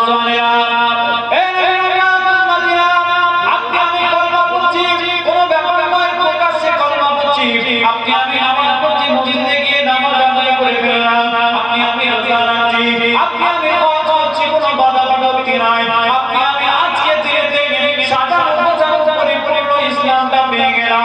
কিন্তু আমার রাসূলুল্লাহ জামানায় এই ইসলামটা পালন করা সাহাবাদের পরিমাণ সহজ ছিল না।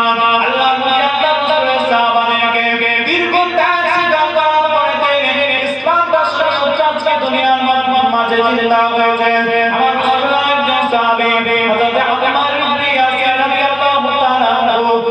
সর্বপ্রথম ইসলাম ধর্মটা গ্রহণ করলেন, কাফের মুশরিক মুনাফিকেরা হযরত আম্মার ইবনে ইয়াসিরের উপরে অত্যাচার করে দিয়েছে।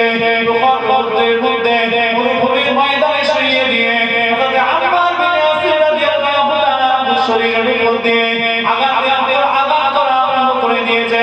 ওই ইবনে ইয়াসির, আজকে তুই বল তুই মুহাম্মদ রাসূলুল্লাহকে ছাড়বি কিনা বল, তুই আল্লাহর কোরআনকে ছাড়বি কিনা বল, তুই আল্লাহ পাকের এই কলমা শরীফটাকে ছাড়বি কিনা বল, আমার নবী মুহাম্মদ রাসূলুল্লাহ মুহাম্মদকে ছাড়বি কিনা বল, নবীর কলম ছাড়বি কিনা বল। হযরত আম্মার বিন ইয়াসির রাদিয়াল্লাহু তাআলা চিৎকার আওয়াজ দিয়ে জানিয়ে দিলেন, ওই কাফের মুশরিক মুনাফিকেরা, যদি তোরা আমার জীবন দিয়ে দেব, কিন্তু আমার রাসূলুল্লাহকে ছাড়তে পারবো না।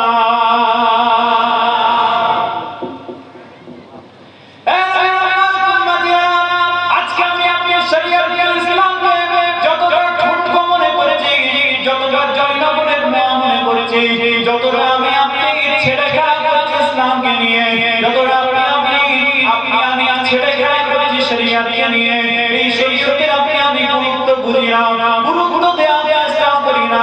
নামাজের পর নামাজের পর চলে যাচ্ছে, ফজরের পর জোহর পার হয়ে গেল, জোহরের পর আসর পার হয়ে গেল, আসরের পর মাগরিব পার হয়ে গেল, একবার চাইতে মসজিদে গিয়ে নামাজ আদায় করি।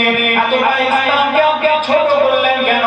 এতটা আমার নবী পাকের এই রক্তকে পানি করা শরীয়ত ইসলামকে, আল্লাহ নবীর সাহাবীদের রক্ত পানি করা শরীয়ত ইসলামকে এত তুচ্ছ তাচ্ছিল্য আপনি করলেন কেন?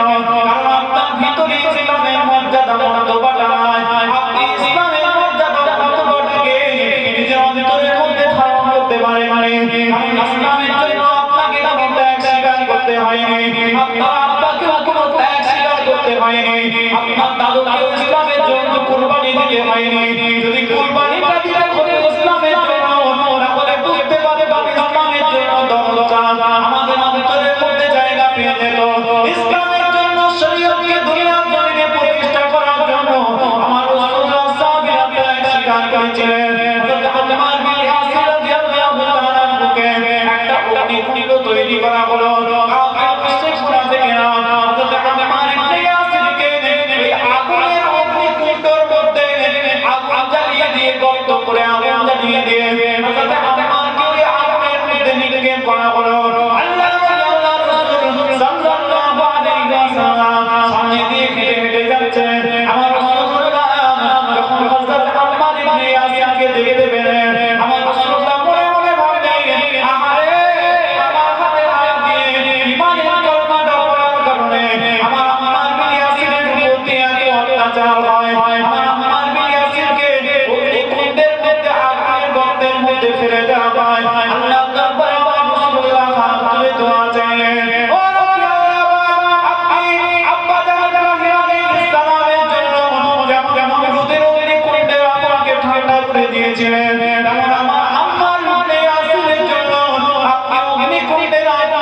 না করে দেন আমার রাসূলুল্লাহ দোয়ার বদৌলতে হযরত আম্মার ইবনে ইয়াসিরের জন্য ওই অগ্নিকুণ্ডের আগুনকে আমার আল্লাহ ঠান্ডা করে দিয়েছে রে বলে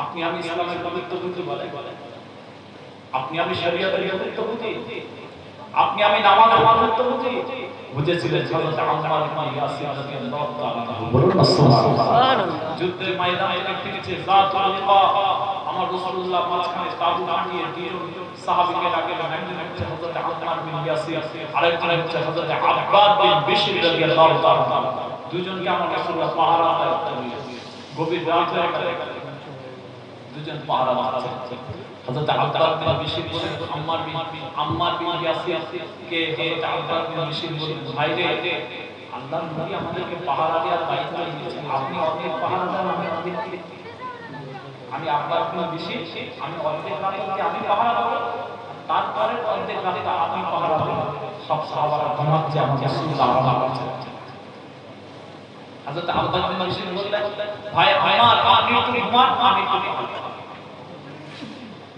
হযরত আব্বাস বিন বিশর ঘুমাচ্ছেন হযরত আব্বাস বিন বিশর তিনি পাহারা দাঁড়িয়ে ভাবছেন এই রাতে অর্ধেক টাইমটাই গভীর রাতের টাইমটা শুধু দাঁড়িয়ে পাহারা দিয়ে কি করব বরং আমি নামাজে দাঁড়িয়ে বলুন না সুবহানাল্লাহ পাহারা দিয়া নামাজ পাহারা দিয়া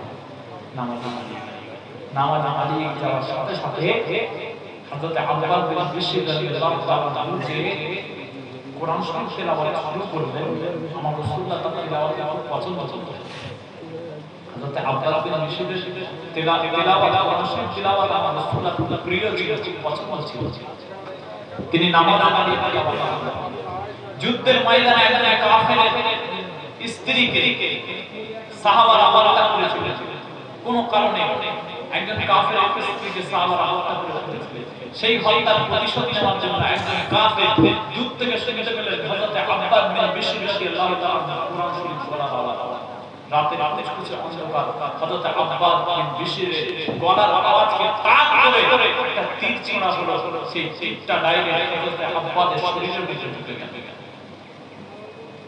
পায়গম্বর সাল্লাল্লাহু আলাইহি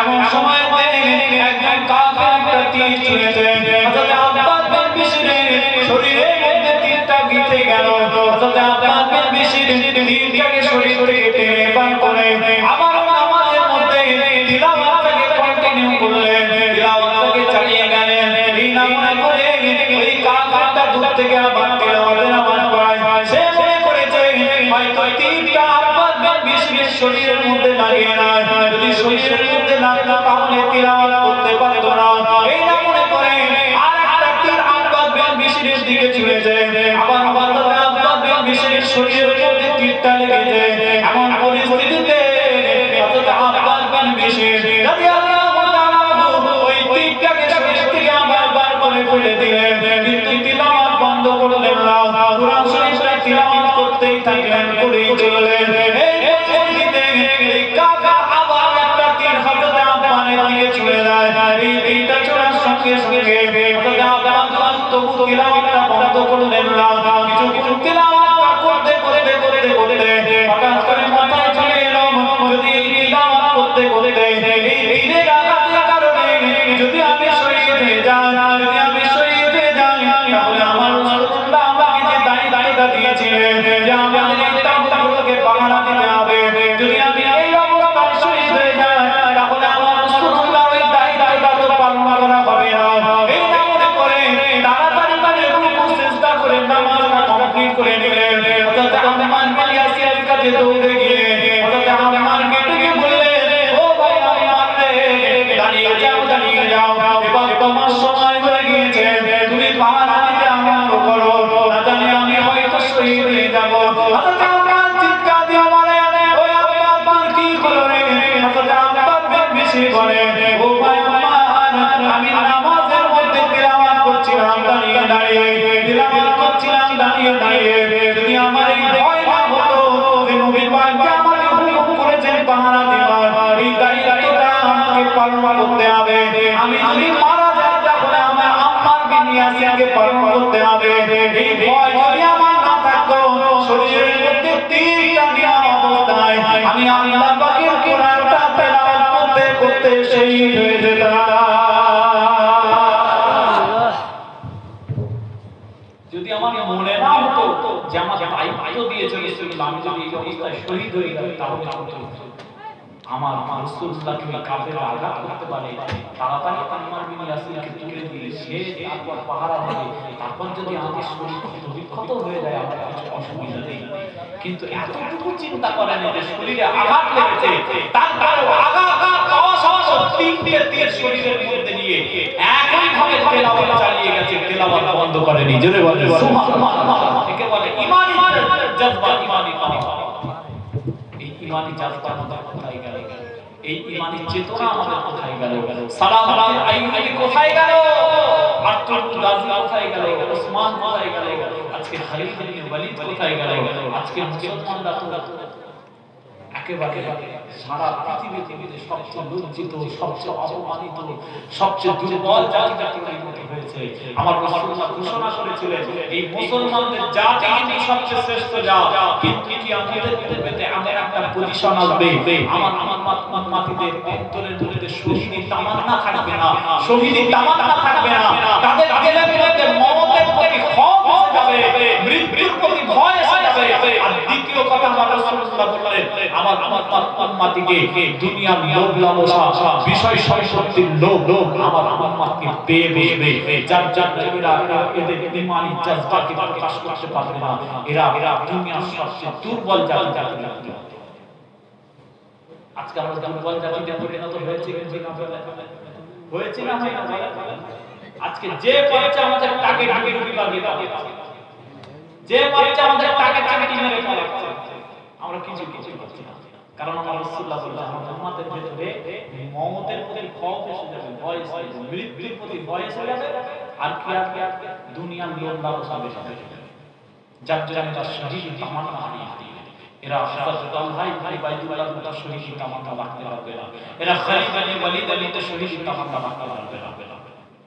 তাদের দিলে ঈমান ছিল, আমার নবী পাকের পর্যাপ্ত পরিমাণ প্রেম ছিল, ঈমানের জজবা ছিল, শহীদ তামান্না ছিল। বলুন না সুবহানাল্লাহ। হযরত তালহা ইবনে উবাইদুল্লাহকে চেনেন? উহুদের ময়দানে যখন সমস্ত সাহাবীরা ছত্রভঙ্গ হয়ে গেছে, এদিক ওদিক ছত্রভঙ্গ, আমার নবীর কাছে কেউ নেই, একা হযরত তালহা ইবনে উবাইদুল্লাহ দাঁড়িয়ে আছে। জোরে বলেন সুবহানাল্লাহ। আমার সালাম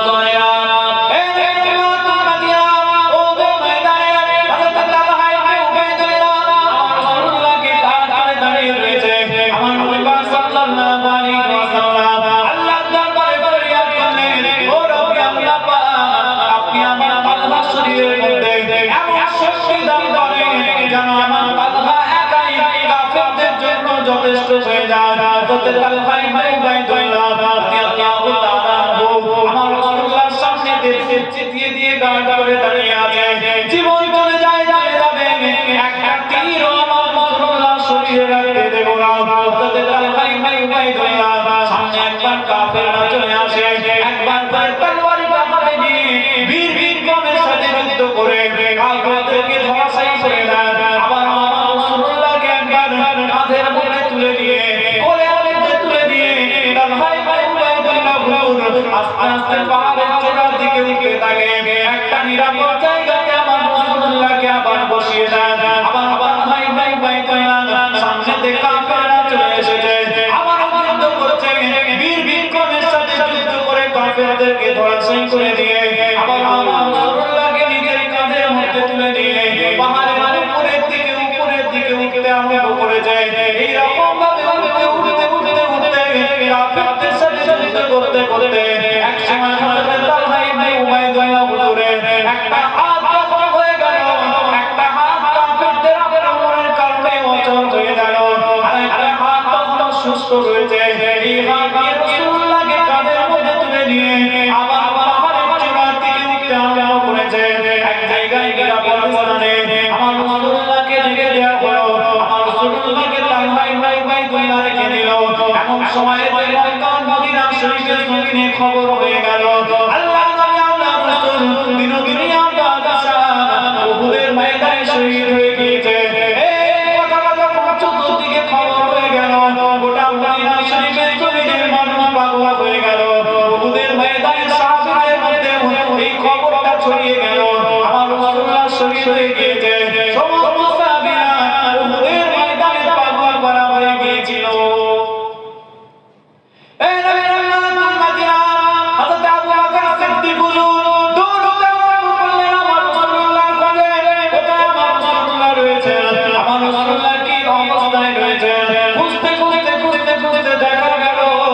আমার নবী পাক সাল্লাল্লাহু আলাইহি ওয়াসাল্লামকে নিয়ে হযরত তালহা ইবনে উবাইদুল্লাহ কত বিকট শরীর নিয়ে আমার রাসূলুল্লাহকে কাঁধের মধ্যে চড়িয়ে নিয়ে পাহাড়ের উপরের দিকে উঠে একটা নিরাপদ জায়গায় আমার রাসূলুল্লাহকে রেখে দিয়েছে।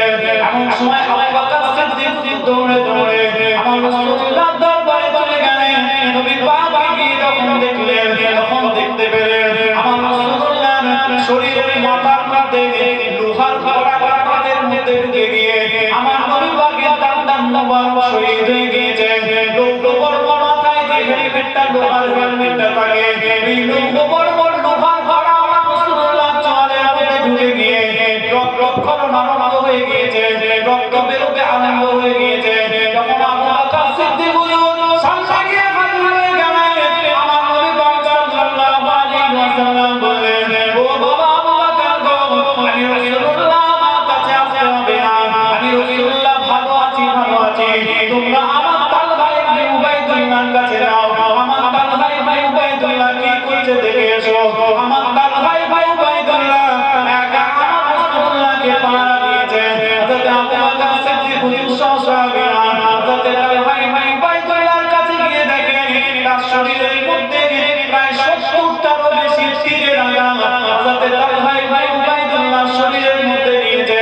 ওই উহুদের ময়দানে হযরত তালহা ইবনে উবাইদুল্লাহ নিজের শরীরের মধ্যে ৭০টারও বেশি তীরের আঘাত নিয়ে আমার রাসূলুল্লাহকে পাহারা দিয়েছিল। আরেকটু জোরে হবে সুবহানাল্লাহ। কটা তীরের আঘাত?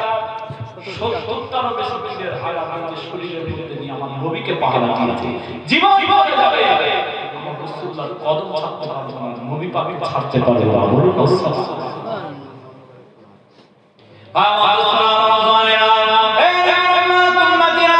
আমার নবী পাক সাল্লাল্লাহু আলাইহি ওয়াসাল্লামের শরীর থেকে রক্ত বের করে হযরত আবু উবাইদা ইবনে জাররাহ রাদিয়াল্লাহু তাআলা হযরত আবু বকর সিদ্দিককে বললেন, ও ভাই আবু বকর, আপনি আমাকে অনুমতি দেন, আমি রাসূলুল্লাহ চোয়াল মোবারক থেকে দুটো লোহার কড়াকে আমার দাঁত দিয়ে টেনে বার করে নেব। হযরত আবু উবাইদা আমার রাসূলুল্লাহ চোয়াল মোবারক থেকে দুটো লোহার টেনে বার করতে গিয়ে নিজের দুটো দাঁত শহীদ হয়ে গিয়েছিল।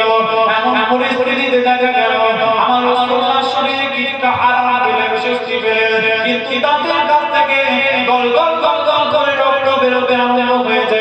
হযরত আবু উবাইদা ইবনে জাররাহ আমার রাসূলুল্লাহর চোয়ালের মধ্যে নিজের ঠোঁটটাকে লাগিয়ে দিয়ে টক টক টক টক করে আমার রাসূলুল্লাহর রক্ত মুবারকটাকে পান করতে আরম্ভ করে দিয়েছে। আমার নবী পাক জানিয়ে দিলেন, ও আমার সাহাবারা, তুমি কি জানো না দুনিয়া জমিনে কোনো মানুষের রক্তকে পান করতে পারবে না, কোনো মানুষের জন্য মানুষের রক্তটাকে খেয়ে না মারা, রক্তটাকে পান করা মারা। আমি রাসূলুল্লাহ জানিয়ে দিলাম, তুমি যখন উহুদের ময়দানে আমি রাসূলুল্লাহ আমার রক্তগুলোকে যেমন ঢক ঢক করে পান করে নিয়েছো, আমি রাসূলুল্লাহ জানিয়ে দিলাম আজ থেকে তোমার শরীরের জন্য আমার আল্লাহ পাক জাহান্নামের আগুনকে হারাম বানিয়ে দিয়েছে।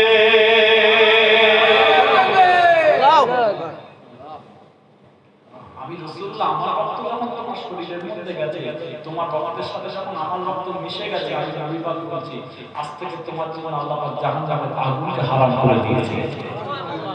আমার নবী পাক সাল্লাল্লাহু আলাইহি ওয়াসাল্লাম উহুদের ময়দান থেকে ফিরলেন, মদিনা শরীফে ফিরে মসজিদে নববী শরীফে বসে সমস্ত সাহাবাকে ডেকে ডেকে, ও আমার সাহাবারা, তোমরা কি কোনো জেদ্দা শহীদকে দেখতে চাও? তোমরা কি এমন কোন শহীদকে দেখতে চাও যে শহীদ জেদ্দাতে হেঁটে হেঁটে যাচ্ছে, এমন কোন শহীদকে দেখতে চাও? তাহলে আমার তালহা ইবনে উবাইদুল্লাহর দিকে দেখো। আমার তালহা ইবনে উবাইদুল্লাহ হচ্ছে উহুদের ময়দানে বীর, আমার তালহা ইবনে উবাইদুল্লাহ হচ্ছে আল্লাহর জমিনে জেদ্দা শহীদ। বলুন না সুবহানাল্লাহ। এত ইজ্জত হযরত তালহা ইবনে উবাইদুল্লাহ কিসের কিসের? শরীয়তের জন্য, ইসলামের জন্য, কোরআনের জন্য, আমার নবী পাকের জন্য নিজের রক্তকে পানি করে দেওয়ার জন্য, নিজের রক্তকে বইয়ে দেওয়ার জন্য আল্লাহ পাক তাআলা এত ইজ্জত বাড়িয়ে দিয়েছে, দুনিয়াতে তাকে আল্লাহ পাক জিন্দা শহীদ ঘোষণা করেছে। জোরে বলেন সুবহানাল্লাহ। ইসলামের জন্য জীবন বিলিয়ে দিতে হবে, ইসলামের জন্য জীবনকে প্রস্তুত রাখতে হবে, ইসলামের জন্য শহীদি তামান্না গঠন করতে হবে। শহীদি তামান্না যদি আপনি আমার দিলে না থাকে তাহলে আপনার আমার ঈমান পরিপূর্ণ নয়। প্রত্যেক সেকেন্ডে প্রত্যেক মুহূর্তে এটা মনে রাখতে হবে যে আল্লাহর জন্য, শরীয়তের জন্য, কোরআনের জন্য, হাবিবুল্লাহর জন্য, রাসূলুল্লাহর জন্য সব সময় আমাদের জীবনটা হাজির। ফিদাকা আবি ওয়া উম্মি ইয়া রাসূলুল্লাহ। কবি ইকবাল একবার বলেছিলেন, কবি ইকবাল লিখতে লিখতে বলেছিলেন কি মুহাম্মদ সে वफा तूने तो हम तेरे हैं ये जहां चीज है क्या लौह कलम तेरे हैं। কবি ইকবাল বলছে ও দুনিয়ার মানুষ, তোমার সাথে আমার নবী সম্পর্ক, তোমার সাথে হাবিবুল্লাহ সম্পর্ক, তোমার সাথে সরকারে দো আলমের সম্পর্ক, তোমার সাথে আফতাবে শরিয়তের সম্পর্ক, তোমার সাথে খাতমে নবুয়তের সম্পর্ক। আমি ইকবাল বলছি তাহলে লিখে রাখো, আমি ইকবাল তোমার কদমে লুটিয়ে দিতে চাই।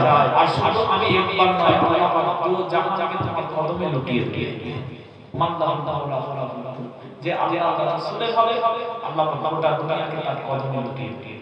যে আল্লাহ রাসূলের গোলামি করবে, দুনিয়ার তার ইজ্জত দরকার নেই, আল্লাহ পাককে দুনিয়ার মধ্যে সবচেয়ে বেশি ইজ্জত দান করবে। বলুন না সুবহানাল্লাহ। আল্লাহ পাক যেন আমাদেরকে শহীদি তামান্না তৈরি করার তৌফিক দেন। বলেন আল্লাহ আমিন। জোরে বলেন আল্লাহুম্মা আমিন। ও বাবা একটা বেজে গেছে। আল্লাহ পাক যতটুকু বলেছেন বলিয়েছেন, আল্লাহ পাক যেন কবুল করেন। আপনারা যথেষ্ট ধীরস্থিরভাবে শুনেছেন। আশপাশে যারা আছেন সকলে চলে আসে। আর দীর্ঘায়িত লম্বা চওড়া করতে পারছি না, সময়ের বড় অভাব, শীতও কিন্তু বেশি পড়েছে। তাওয়ার মোটামুটি রেডি, সেজন্য আল্লাহ আলোচনা করছি না। আল্লাহ পাক আমাদের বলার থেকে খাওয়ার থেকে বেশি বেশি আমল করার তৌফিক দান করে। বলেন আমিন। জোরে বলেন আল্লাহুম্মা আমিন। সকলে আমরা দাঁড়িয়ে আমার নবী পাকের সাল্লাল্লাহু আলাইহি ওয়াসাল্লামের নাম পাঠ করি। ইয়া নবী